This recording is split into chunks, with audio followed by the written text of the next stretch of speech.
What does it cost to be a Christian?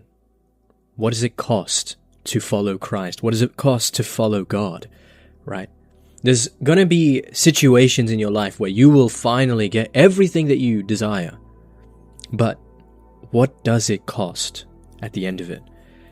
The reason why I'm bringing this up is because that's what we're going to see in 1 Samuel chapter 24. We're going to see Saul in the cave and David cutting the corner of the robe. We're going to see the test of restraint. We're even going to see when, David could finally get even, prove his point, make all of the trouble that he's experiencing go away. But he knows if he goes tit for tat, if he gets even, he will lose his soul. And that's the important point. What does it cost? What does it cost to follow Christ? And how can we actually live out what Christ demands? And that's exactly what we're going to unpack in this episode. We're going to see how mercy can actually expose a heart more than violence can, and how we should choose restraint when we feel retaliation is deserved in this episode of Biblical Unlocks. Show is designed to help build your habit of reading the Bible, understanding the Bible, and applying it in your daily life. If you enjoy episodes like this, please consider following and rating the show. It's free, it helps me out a lot, and you can always change your mind later. Now let's get a little bit of context into the chapter.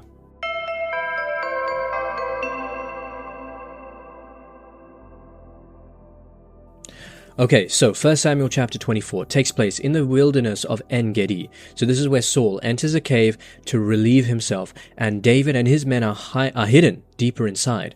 David's men see this as a God-given opportunity to kill Saul, but David only cuts off the corner of Saul's robe. Afterwards, David is actually conscience-stricken, and he refuses to stretch out his hand against the Lord's anointed one, and then confronts Saul from a distance, and he proves that he means no harm by showing the piece of the robe that he's just cut off and arguing that God himself will judge between them. And Saul is moved to tears by this encounter, and it shows something.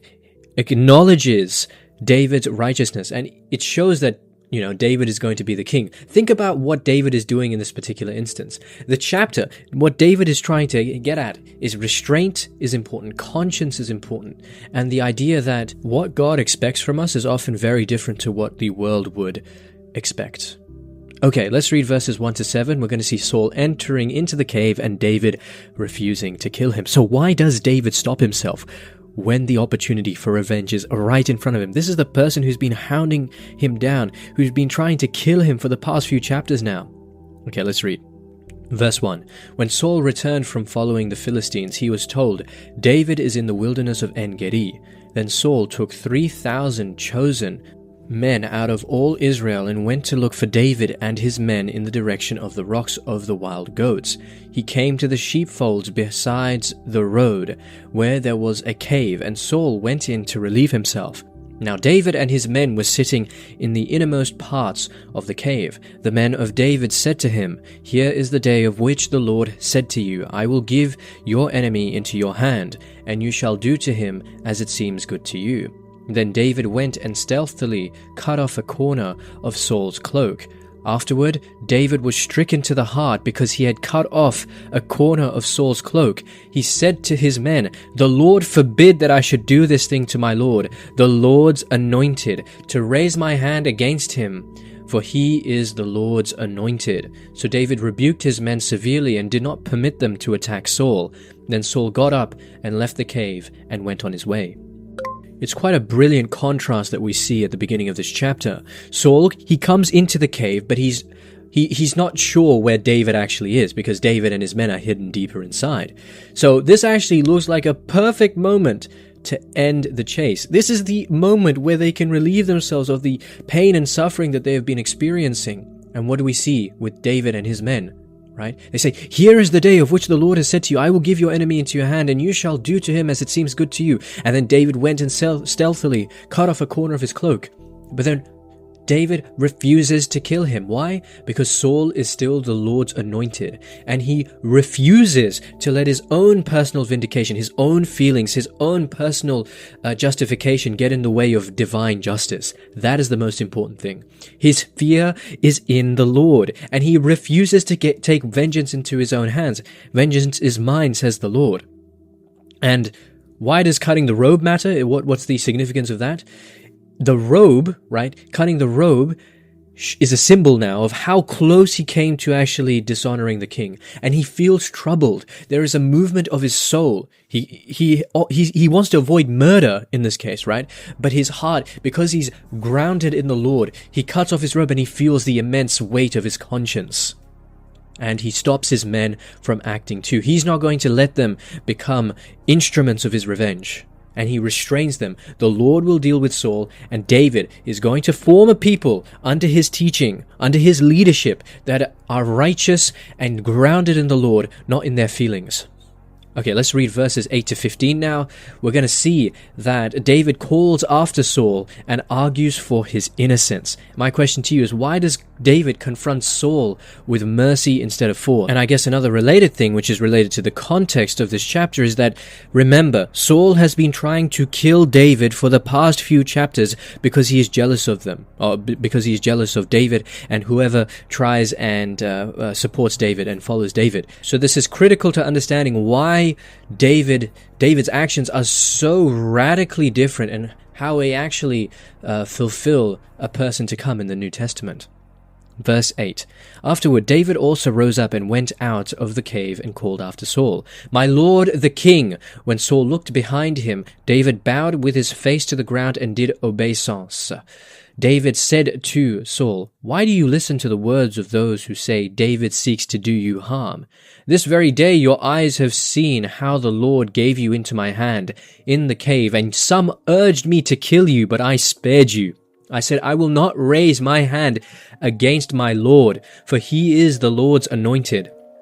See, my father, see the corner of your cloak in my hand, for by the fact that I cut off the corner of your cloak and did not kill you, you may know for certain that there is no wrong or treason in my hands. I have not sinned against you, though you are hunting me to take my life. May the Lord judge between me and you. May the Lord avenge me on you, but my hand shall not be against you. As the ancient proverb says, out of the wicked comes forth wickedness, but my hand shall not be against you. Against whom has the king of Israel come out? Whom do you pursue? A dead dog? A single flea? May the Lord therefore be judge and give sentence between me and you. May he see to it and plead my cause and vindicate me against you. Very powerful middle section of the chapter, verses 8 to 15. What do we see? We see first, David reveals himself. He doesn't escape. He reveals himself. He says, I'm not going to just survive. I want you to know the truth about what is happening. And he says, my Lord the King. So he's honoring him, but it's actually a sort of underlying rebuke here because he's saying, my Lord the King. So and this is something that Jesus was talking about in the New Testament as well, by showing kindness, even when people would retaliate in anger, by showing kindness instead, you're showing that you are a bigger person in the sense that you refuse to match them. You refuse to match the level of anger. You refuse to match the level of sin that they have shown. You're piling, burning coals on their head by doing this, because this is a rebuke in the sense, you're the king. I'm going to respect you and give you honor, but you should know better, right? You are the king of Israel. You're the one who God has chosen in this position, and yet this is what you're doing.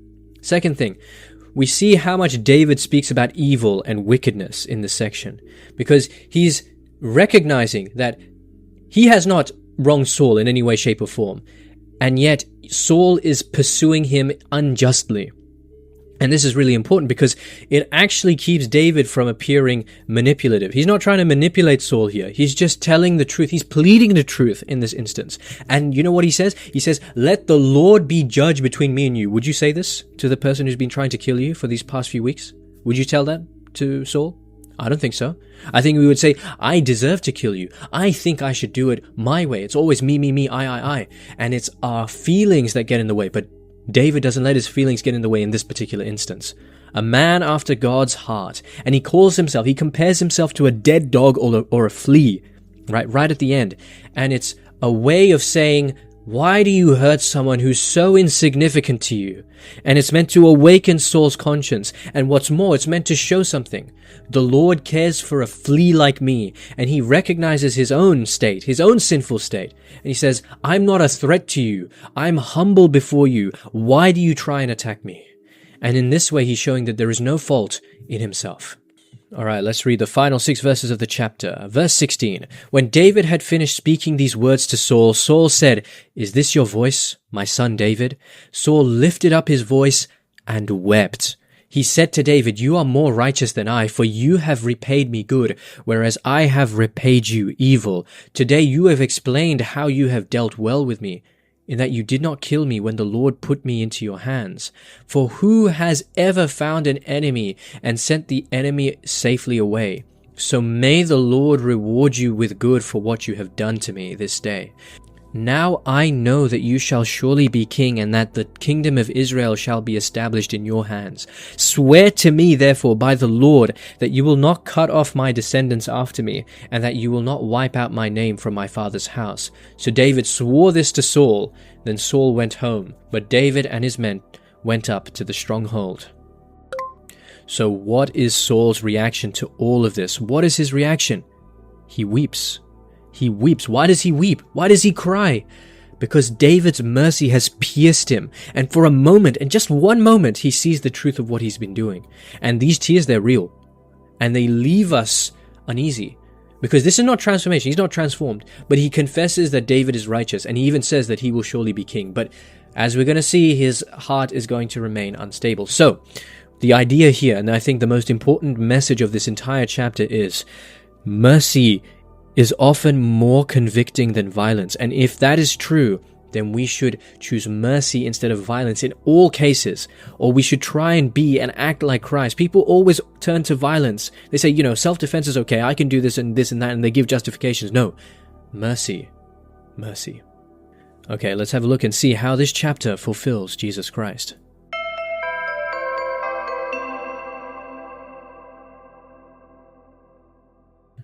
What do we see here in 1 Samuel chapter 24? We see that David refuses to take revenge out on Saul, even when it was right in front of him. Right? He could have killed him there, but instead he says, "I commit judgment to God." And this is exactly what we see with Christ, because this is the gospel. Jesus refuses to seize power by violence. People thought, when the Messiah was going to come, he's going to be a military leader that's going to lead Israel to victory against the Roman oppressors. But what does he do?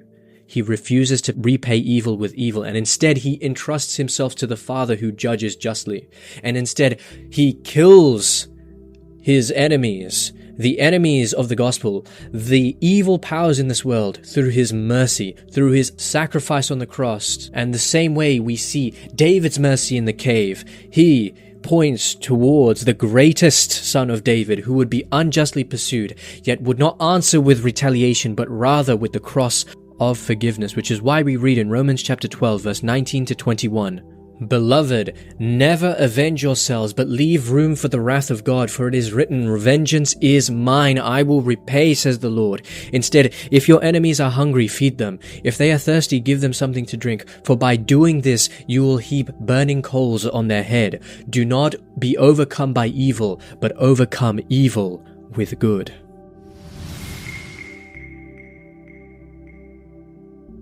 When people look at us, they should be reminded of the King we serve. We see in Genesis chapter 1, verse 26 to 27, that we are made in God's image. We bear the image of God. If you take a look at a coin, for example, it bears the image of the monarch, for example. I live in Australia. We see before it was Queen Elizabeth II, now it's King Charles III. But every time you look at the coin, you're reminded of the king, who is actually in charge, who's in authority. In the same way, when people look at us, they should be reminded of the character of God. And in the same way, if we bear God's image, one of his greatest characteristics is mercy, right? We should be merciful to other people, not because it's our own nature. Of course it's not. Our own nature would be to get revenge, to get back at people who have wronged us. But no, God's character is to see and have mercy on all people, not to avenge, but rather have mercy. And in this way, we can actually image God properly. So be like David and choose mercy over revenge.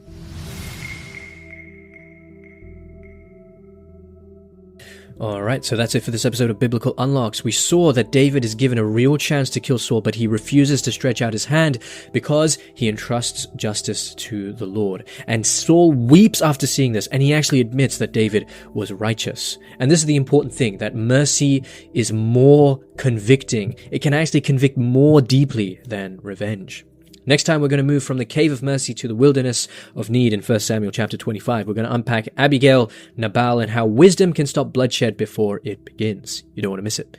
So that's it for this episode of Biblical Unlocks. If you enjoyed this episode, please feel free to rate the show and follow. It's free, it helps me out a lot, and you can always change your mind later. Otherwise, just have a blessed day. And remember, if you're not in your word, you're in your feelings. Godspeed.